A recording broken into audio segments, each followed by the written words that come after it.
Fala pessoal, bom dia, boa tarde, boa noite. Vamos falar aí sobre a Era Vargas, né? Mais especificamente sobre o período do Estado Novo, já que já falamos anteriormente sobre o governo provisório e o governo constitucional. Enfim, a Era Vargas nesse primeiro governo é um período longo de 15 anos que vai de 1930 a 1945. A gente já viu que o Vargas chega ao poder através de um golpe de Estado feito em cima do presidente da época, que era o Washington Luiz, num processo que a gente chama de Revolução de 1930. Né? A gente já viu que existem alguns historiadores que questionam se isso foi uma revolução, mas é só para a gente relembrar, não vamos mais entrar nesse debate. Né? Então, em 1930, ele chega, o Vargas, através de um golpe de Estado em cima do Washington Luiz, que foi liderado aí esse golpe liderado pelos tenentes, né, por aquele movimento que a gente chama de tenentismo. E ele vai ficar de forma provisória, né, sem uma constituição, até 1934. Em 1934 é finalizada a Constituição e se inicia uma nova fase que a gente chama de governo constitucional. Agora é uma democracia, agora a gente tem uma Constituição, e aí agora o Vargas passa a ser presidente eleito indiretamente, né? Tendo um mandato que deveria expirar em 38, em 1938, e aí ele não podia ser reeleito, a Constituição não autorizava a reeleição. Só que nem ele vai governar até 38, né? Nem vai ter eleição. Então a gente vai ver aí que em 1937 o governo constitucional deixou de ser constitucional e a gente chama esse período de Estado Novo. Esse é o período que a gente vai falar hoje. Né? O período que vai de 1937 a 1945, que é um período não democrático, que é um período ditatorial, ok? De uma ditadura, inclusive, muito semelhante, porém não igual, né? Aos regimes nazifascistas, ok? Então, a gente já viu aí, né, inclusive, que. A gente já viu, não, né? A gente vai ver agora, né? A gente está vendo que o que levou, inclusive, o Vargas a instituir o golpe, a instituir o Estado Novo, dar o golpe, né, do Estado Novo em 1937, foi um plano falso que foi criado chamado Plano Cohen, ok? Em 1935, lá no governo constitucional, já tinha acontecido realmente, melhor dizendo, né, uma tentativa dos comunistas tomarem o poder. Naquele episódio que a gente chama de intentona comunista. Isso realmente aconteceu lá em 1935, aí o Prestes foi preso, a gente já viu isso aí. Né? Agora, em 1937 é criado um plano falso, do início ao fim, ok? De que os comunistas pretendiam tomar o poder. Isso aconteceu, pessoal, porque o Vargas ele viu que nos primeiros meses de 1937 já estavam se definindo as candidaturas à sucessão presidencial, porque ia ter eleição no início de 38. O mandato dele terminava, né, em 38. E ele percebeu que não poderia se candidatar, né, percebeu que era necessário ficar no poder, né? Ele tinha uma vocação, digamos, centralizadora, né? Despótica, a gente já viu isso desde 1930, e aí ele acaba, não é, com a ajuda dos integralistas que ele simpatizava, ele acaba criando esse plano Cohen. Né? Foi criado efetivamente pelo Olímpio Mourão Filho, que era ligado à AIB, que era da AIB, da Ação Integralista Brasileira, não é, criada pelo Plínio Salgado lá em 1932. Então, esse plano Cohen, esse plano falso, né, que legitima o golpe do Estado Novo, porque o Vargas pega esse plano falso, só depois que vai ser descoberto que ele era falso, e divulga nas rádios. Né? Aí a população entra em polvorosa, acreditando que realmente houvesse uma ameaça comunista, inclusive porque no plano, nesse falso plano, se dizia aí que os comunistas pretendiam um violento ataque com assassinato de autoridades e até ataques às igrejas. Né? Então a população acabou ficando desesperada e o Congresso acabou aprovando às pressas não é o estado de guerra e a suspensão das garantias constitucionais por 90 dias. Não é? Ou seja, a democracia foi efetivamente colocada de lado. Isso já tinha acontecido lá em 1935, né? Já tinha acontecido de forma semelhante, melhor dizendo, né? Em 1935, quando os comunistas tentaram realmente tomar o poder. Aí foi estabelecido o estado de sítio, né? Suspenderam algumas liberdades democráticas. Mas agora foi estabelecido o estado de guerra, que é mais amplo que o estado de sítio, que é quando você suspende ainda mais as liberdades democráticas. E aí o Vargas, a partir de então, começou a planejar o golpe, né? Em fins de outubro, ele acabou buscando, né, enviou o deputado Negrão de Lima, né, para os estados do Norte e do Nordeste para buscar com os governadores locais um apoio ao golpe. Conseguiu, né, por boa parte dos governadores do Norte e do Nordeste apoiaram o golpe, porque ficariam, né, esses governantes, né, naturalmente no comando dos seus estados até que fosse finalizada a ditadura, né? Então eles eram beneficiados com o golpe e legitimaram o golpe, né? Então no dia 9 de novembro de 1937 o Vargas anuncia a instauração do Estado Novo, né, e o fim do regime democrático, né, inaugurando uma fase aí ditatorial. Onde inclusive houve a tortura, enfim, houve perseguição daqueles que discordavam do regime e tudo mais, né? Mas devemos notar que esse golpe ele não teve muita oposição, né? A oposição praticamente foi mínima, há quem diga até que ela não aconteceu ao golpe do Estado Novo. Por que isso, pessoal? Por conta do medo, né, do comunismo. A intentona comunista de 35, ela realmente aconteceu, né? Mas esse plano Cohen é falso do início ao fim. Porém, os anos de propaganda anticomunista surtiram efeito. E aí a classe dominante até entendia o golpe como coisa inevitável e até positiva, né? Além do Getúlio ter, como eu já mencionei anteriormente, ele soube articular com vários grupos, né, o apoio para que ele pudesse dar o golpe, de forma que ele aliás, ele enviou, não é, o Negrão de Lima para o Norte e Nordeste para costurar aí os acordos com os governadores da região. Com os militares ele vai buscar também, não é, uma aliança e inclusive vai prometer aos militares um investimento numa indústria bélica, numa indústria pesada, que era desejo dos militares, dizendo que para isso inclusive era necessário interromper o pagamento da dívida externa, e os militares então o apoiaram. Além disso, até vários deputados e senadores, né, acabaram agradecendo ao golpe, né, já que 80 dos seus membros do Congresso Nacional acabaram indo levar a solidariedade a Getúlio no dia 13 de novembro, quando vários dos seus colegas estavam presos, né? Então isso é muito doido. Mas por quê? Por conta desse medo do comunismo, né? Por conta da ideia, né, de que as pessoas tinham de que realmente o plano Cohen era real, coisa que não era, ok?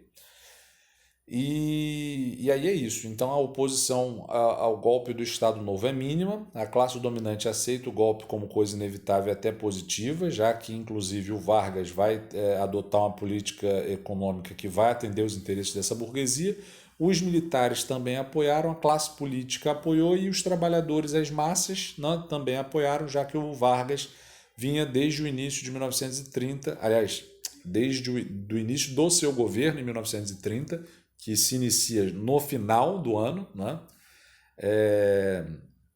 Já instituindo algumas leis de garantia, algumas leis que garantiam aos trabalhadores certos benefícios. Então ele teve das massas, né, também um apoio.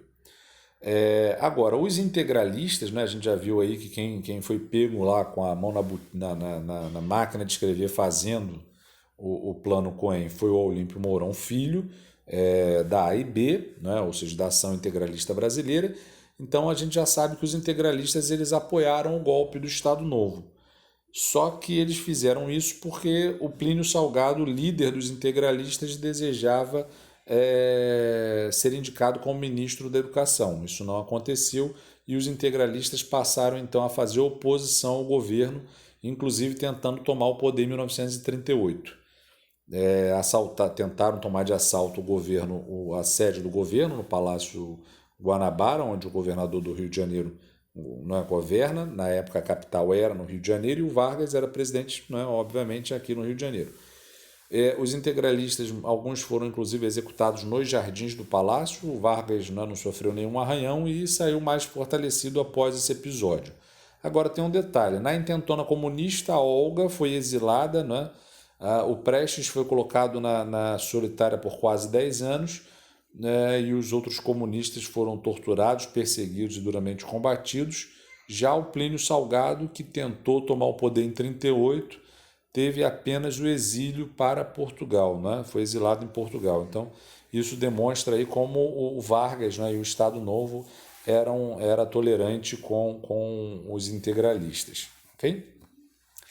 Agora, quando o Vargas ele dá o golpe do Estado Novo, ele precisa legitimar esse novo regime, ele precisa dar uma aparência de legalidade a esse regime, e aí ele vai redigir às pressas uma nova Constituição, a Constituição do Estado Novo, que foi redigida pelo Francisco Campos, o cara que ele inclusive vai nomear para o Ministério da Educação. E aí, quais são as características dessa Constituição? Primeiro ponto é a extinção do Legislativo. O presidente passava a acumular essas duas funções, o Legislativo e o Executivo.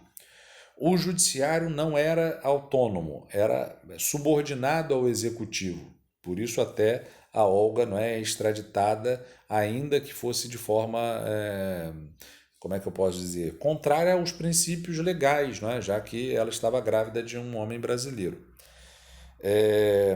Ele já vai instituir nessa Constituição outras novidades que ampliavam a legislação trabalhista, beneficiando as massas, beneficiando os operários. Porém, a gente tem que sempre reparar aí que essa legislação trabalhista ela também tinha o reverso da medalha, digamos assim, ou seja, ela, por um lado, dava aos trabalhadores certas garantias, mas, por outro lado, ela servia para controlar os sindicatos, para proibir as greves e para manter o movimento operário tutelado ao Estado, sem que ele conseguisse ter uma autonomia, não é uma força independente. Okay? Pela Constituição de 1937, o presidente recebia poderes para confirmar ou não o mandato dos governadores eleitos, nomeando interventores nos casos de não confirmação. No geral, os interventores nomeados eram aqueles políticos que apoiaram ele no golpe do Estado Novo, de 1937. Okay? Agora, a gente tem que perceber que, inclusive, o Estado Novo tem a sua legislação trabalhista inspirada na Carta del Lavoro, na legislação trabalhista da Itália fascista. Essa Constituição de 1937 é, portanto, inspirada nas constituições fascistas europeias. Ela, inclusive, era chamada de a Constituição Polaca, porque se dizia que ela teria sido inspirada na Constituição polonesa fascista da época. Existem estudos hoje que indicam que não havia muita semelhança entre a Constituição de 1937 e a Constituição polonesa. Porém, o que podemos dizer efetivamente é que essa Constituição tinha sim semelhanças com as constituições nazifascistas. Agora, a gente tem que tomar cuidado aí para não afirmar que o Estado Novo era um regime fascista, embora ele fosse semelhante a esses regimes, os regimes nazifascistas, porque faltava ao Estado Novo algumas características, como, por exemplo, o Partido Único, e como a perseguição indiscriminada que o fascismo tinha, a oposição, as minorias, enfim. Então, no máximo, poderíamos falar, como bem disse Graciliano Ramos, num fascismo tupinambá, num fascismo meio brasileiro, meio diferente, mas não num regime exatamente fascista aos moldes europeus. Okay? Agora, no campo da economia, qual vai ser a novidade do Estado Novo? O Estado Novo foi um período de grande desenvolvimento econômico, de grande desenvolvimento industrial e de grande desenvolvimento industrial fundamentado no capital nacional. Por isso a gente chama a política econômica do Estado Novo de nacional, e aliás do governo Vargas como um todo, de uma política nacional desenvolvimentista. Né? O que é o nacional desenvolvimentismo? É quando você prioriza o capital nacional para desenvolver, para estimular a economia do país. Okay? Quando você prioriza o capital nacional para desenvolver a economia de um país. Com forte, inclusive, atuação do Estado. Então, o Estado Novo ele não vai adotar aquela postura liberal, onde a economia se autorregula e o Estado não intervém muito. Pelo contrário, a política econômica do Estado Novo será muito fortemente fundamentada no princípio do keynesianismo, né? De que é necessário sim fazer uma intervenção na economia, né? Para estimular, né, certos setores. No caso do Brasil, durante o Estado Novo, a área mais incentivada foi a industrialização, né? Foi a indústria. Não por conta unicamente da convicção do presidente, mas por conta da própria conjuntura internacional. O mundo, né, na década de 30 estava sofrendo o quê? Os efeitos ainda da crise de 29. E depois, né, em 1939, 10 anos depois da crise, tem o quê? O início da Segunda Guerra. Então, em 29 você tem a crise da Bolsa de Valores de Nova York. Em 39 você tem o início da Segunda Guerra Mundial. Então, é só, né, coisa que vai abalar a economia mundial. Consequentemente, o Estado passa a usar, né, dessa adversidade, inclusive, no mundo, para intervir na economia de forma a estimular uma indústria nacional que pudesse, inclusive, diminuir a dependência do país em relação aos produtos importados do exterior. Né? Então, o foco do Vargas e de vários outros governos na América Latina, né, no período entre a crise de 29 e a Segunda Guerra Mundial, o fim da Segunda Guerra, né, vai se caracterizar por uma forte intervenção do Estado na economia para estimular as indústrias, né, a fim de diminuir a dependência de importação dos países mais industrializados. Okay? Uma das práticas que o Vargas, né, vai utilizar para estimular a indústria é a adoção de tarifas protecionistas, quando você eleva impostos sobre os produtos importados para estimular o consumo dos produtos nacionais, além de incentivos fiscais, como isenção de impostos para a burguesia nacional que quisesse desenvolver a indústria. Além disso, o Vargas, não é, vai atuar de forma em que o Estado vai assumir para si a função de promover o desenvolvimento de certos setores tidos como não tão atraentes para a burguesia nacional. Né? Então, existiam alguns setores da economia que precisavam de um altíssimo investimento e que a burguesia, né, brasileira, na infância, digamos assim, não tinha condição de fazer esse investimento. Né? Por exemplo, para você construir uma indústria de pesada, uma indústria de base, não é? Uma indústria que vai produzir aço, petróleo, etc., a burguesia nacional não tinha essa grana. Então, o que o Estado fazia? O próprio, né, governo, o próprio Estado brasileiro acabava atuando nessas áreas que não eram tão atraentes para o capital privado, justamente para estimular, né, as pequenas empresas a se desenvolver economicamente. Então, o Estado ele foi bastante atuante, né, na economia, adotando o receituário do keynesianismo, né, de intervenção do Estado na economia. Isso se deu, como eu já comentei, não por conta da convicção do presidente, mas por conta da própria conjuntura internacional da época, que estava, né, associada aí à crise de 29 e à Segunda Guerra Mundial. E, consequentemente, os países mais industrializados estavam, né, focados na guerra e, consequentemente, não estavam tão preocupados no que estava acontecendo nos países menos industrializados. Dessa forma, os países menos industrializados acabaram passando, no geral, por um processo de expansão da indústria para diminuir a necessidade, a dependência das importações dos países mais ricos, dos países mais industrializados. Okay? Agora, essa conjuntura internacional favorável ao desenvolvimento da economia com base no capital nacional, não é favorável ao desenvolvimento da economia com base no capital interno, ela vai mudar após a Segunda Guerra Mundial. Por quê? Porque já vou adiantar, Após a Segunda Guerra Mundial, né, os Estados Unidos saem da guerra mais forte do que antes e eles passam então a se opor aos governos que buscassem desenvolver as suas indústrias nacionais. Porque os Estados Unidos saem da Segunda Guerra Mundial com a capacidade produtiva muito maior do que já tinha, e aí, consequentemente, eles desejavam que abrir novas áreas de consumo. Para isso, era necessário o desmantelamento das indústrias locais dos países, principalmente da América Latina, para tornar esses países novamente dependentes das importações dos produtos dos países mais industrializados, ok? Então a conjuntura após a Segunda Guerra ela vai mudar e aí por isso que os governos no Brasil após a Segunda Guerra Mundial que buscarem desenvolver a economia com base nacional, com base no capital nacional, vão encontrar bastante resistência, vão contar com bastante oposição, ok?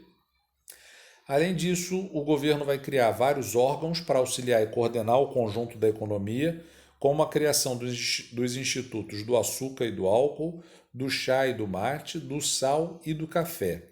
Tudo para estimular, não é, a exportação desses produtos para conseguir o máximo possível de receitas, não é, de grana para desenvolver a economia. Para estimular o setor industrial, o Estado criou uma política que incentivava a produção de fábricas brasileiras e dificultava a concorrência estrangeira com altas tarifas alfandegárias, o protecionismo, como a gente já comentou, a diminuição dos impostos, além de criar linhas de financiamento assumindo o papel de planejador e gestor da economia. Então, como eu disse, na política econômica do Estado Novo, liberalismo passa longe. Não é? O que acontece é exatamente o contrário. Alguns historiadores chamam a prática do Estado Novo de dirigismo econômico, porque o Estado assumia para si, né, a função de estimular, de dar um empurrão no desenvolvimento econômico e industrial do país. Por isso, o Vargas criou em 1938 o Conselho Nacional do Petróleo, tinha acabado de se descobrir petróleo no país, né? Não é o momento ainda da criação da Petrobras, isso é só em 1953, mas já há um avanço aí com a criação do Conselho Nacional do Petróleo, em 38. A criação da Companhia Siderúrgica Nacional em 1940, a Vale do Rio Doce em 1942 e a Fábrica Nacional dos Motores em 1943 para produzir, não é, motores pesados, né, mesmo, né, às vezes para movimentar fábricas, caminhões, tratores, etc.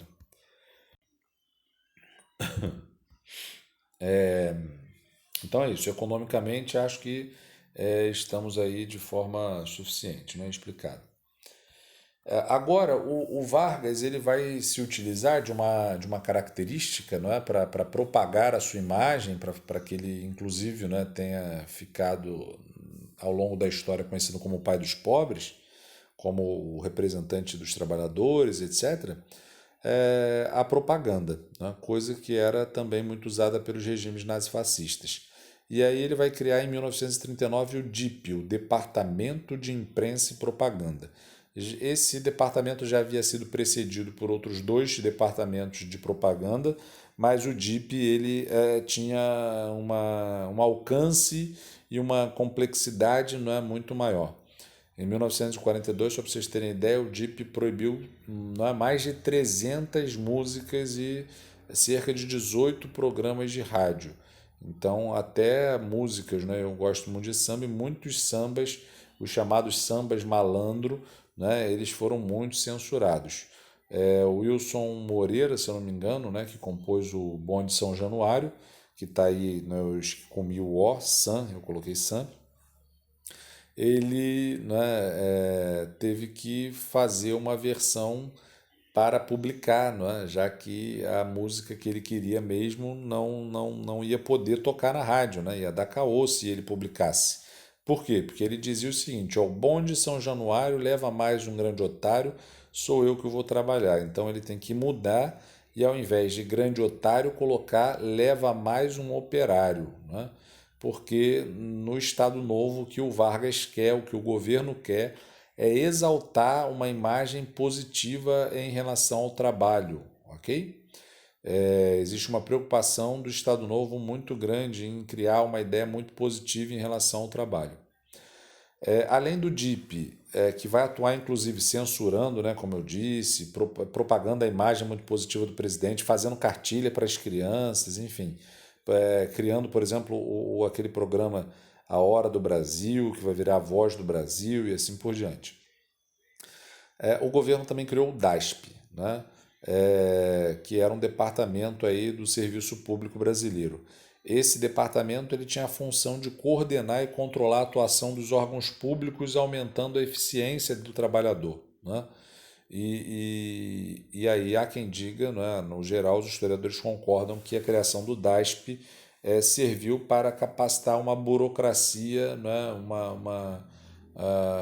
um grupo, né, uma classe de funcionários estatais bastante ou minimamente instruídos e que isso foi muito positivo, né? Só que também a gente não deve imaginar que isso, né, foi a solução dos problemas, até porque esse departamento acabou também servindo muito para,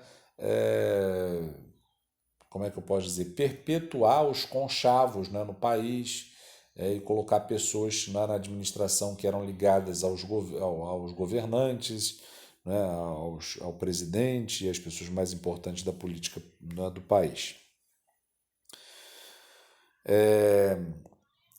O DIP também, né, vai ficar muito responsável por criar uma ideologia de combate ao comunismo, né? A gente já viu que lá em 1935 o Luiz Carlos Prestes vai ser preso, a mulher dele vai ser também presa e extraditada para a Alemanha. Ela estava grávida, a gente já deve ter comentado a respeito dessa questão. E ele cria, não é, inclusive uma polícia política para perseguir os comunistas e aqueles que faziam oposição ao regime, inclusive, né, fazendo uso de tortura e assassinato de opositores. Embora, como a gente já comentou, o Estado Novo não tenha adotado uma política de perseguição indiscriminada, né? Era pontual em relação às pessoas que faziam oposição ao regime. Agora, a gente também, né, também não pode imaginar que o poder do Estado Novo se dava todo por conta do aparato repressivo. Não. Né? Em muitos casos, no geral, né, o poder do Estado Novo advinha da própria capacidade do presidente de fazer uso das chamadas práticas populistas. Né? O que seria o populismo? Né? Isso aí tá, inclusive, eu fiz questão de colocar literalmente o que está escrito lá na página 367 do livro História do Brasil, do Cláudio Vicentino. Ele diz assim, quanto ao populismo, trata-se de uma política de manipulação do proletariado urbano, na qual um líder carismático assume as reivindicações dos trabalhadores e acaba por satisfazê-las dentro de certos limites impostos pela burguesia nacional. Então, por populismo, a gente entende uma política de manipulação das massas, onde o presidente se coloca como bonzinho, como o cara que vai assegurar direito para os trabalhadores, né? Mas que, na verdade, está buscando deixar os trabalhadores atrelados ao Estado, né? E criar, uma condição de mínima paz no mundo do trabalho para criar condições positivas para o desenvolvimento da economia. Porém, existem historiadores que questionam o próprio conceito do populismo, porque o populismo ele enfatiza a ação do Estado, né? Como se o Estado estivesse concedendo a legislação trabalhista de cima para baixo, sem que houvesse nenhuma capacidade reivindicatória dos trabalhadores. E isso não é verdade, né? O populismo ele chama atenção para o fato de que o Estado sabe manipular, né, essa concessão de direitos para se beneficiar, né, e para ser visto como bonzinho, tipo Princesa Isabel, que instituiu de cima para baixo, né, a Lei Áurea. Mas a gente também tem que olhar por outro lado que essas legislações, a legislação trabalhista, ela também aconteceu por conta da atuação do movimento operário, né? Então, se por um lado o Vargas soube sim tutelar o trabalhador ao Estado, por outro, os trabalhadores souberam também em alguns casos, burlar essa tutela e reivindicar os seus interesses de forma mais ou menos autônoma, né? E aí os historiadores que enfatizam esse aspecto, né, de atuação do movimento de trabalhadores em busca dos seus interesses, eles preferem o conceito de trabalhismo, né? Porque o conceito de populismo ele percebe o trabalhador e o movimento operário como pacífico, né? Ou como é que eu posso dizer? Um movimento que se viu passivo diante dos interesses do Estado e das concessões do Estado. Já os historiadores que preferem o conceito de trabalhismo, eles vão, né, enfatizar justamente o aspecto de que houve, né, sim, a atuação dos trabalhadores ao reivindicar essa série de legislação de proteção ao trabalhador. Ok? Os dois lados de uma mesma moeda, a legislação trabalhista. Né? Quando eu falo em dois lados de uma mesma moeda, eu estou querendo enfatizar aí, né, o aspecto de que a legislação trabalhista ela foi positiva, sim, por conceder ao trabalhador uma série de garantias, porém, ela também foi feita muito com o objetivo de deixar o trabalhador tutelado ao Estado, como eu já disse, de criar uma condição de relativa paz no mundo do trabalho para promover o melhor desenvolvimento econômico possível, né? Para colocar o Estado como, não é, o bonzinho e para impedir, não é, greves, organizações sindicais independentes, etc.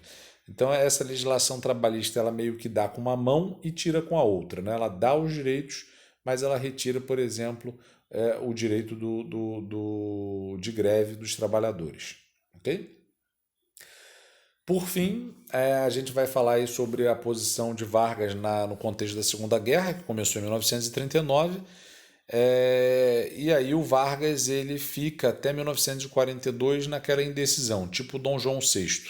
Não sei se eu apoio o eixo ou se eu apoio os aliados. Foi somente em 1942, em troca de grana, inclusive, dos Estados Unidos para investir na construção da CSN, que o Vargas acaba rompendo relações diplomáticas com o eixo, com a Alemanha, declarando inclusive guerra ao eixo, né, mandando soldados brasileiros para lutar ao lado dos aliados. E isso já era por si só uma grande contradição, já que o Vargas tinha um governo muito semelhante ao nazifascismo, porém estava se juntando aos aliados, às democracias liberais. Isso não fazia sentido algum. Tá? E por conta da atuação do Brasil ao lado dos aliados contra os regimes nazifascistas, a sociedade acabou, não é, exigindo o fim da ditadura do Estado Novo, apontando a contradição do Vargas de se aliar aos regimes democráticos enquanto o próprio regime era ditatorial. Quando a guerra, né, vai ficando mais evidente o fim dela e a vitória dos aliados, a democracia liberal, que estava em descrédito desde a crise de 29, recuperou o seu prestígio. Né? E aí as práticas interventoras, como na economia o keynesianismo ou o nacional-desenvolvimentismo de Vargas, essas práticas passaram a ser condenadas. E aí o Vargas até tenta uma estratégia para negociar a transição para o novo governo democrático, como, por exemplo, em fevereiro de 45 ele autoriza a criação de partidos políticos e marca a eleição para dezembro do mesmo ano, e logo em seguida ele acaba soltando os presos políticos como Luiz Carlos Prestes, por exemplo.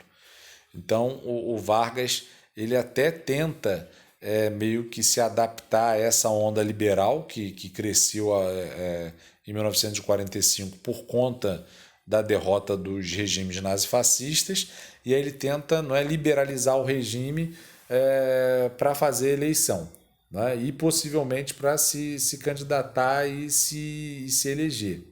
Só que a oposição a ele, inclusive dentro das Forças Armadas, vai perceber esse plano do Vargas de fazer a transição democrática como uma espécie de tentativa de golpe. E aí a gente vai ver que em outubro de 45 o Vargas será deposto pelos próprios militares que o apoiaram lá em 1930.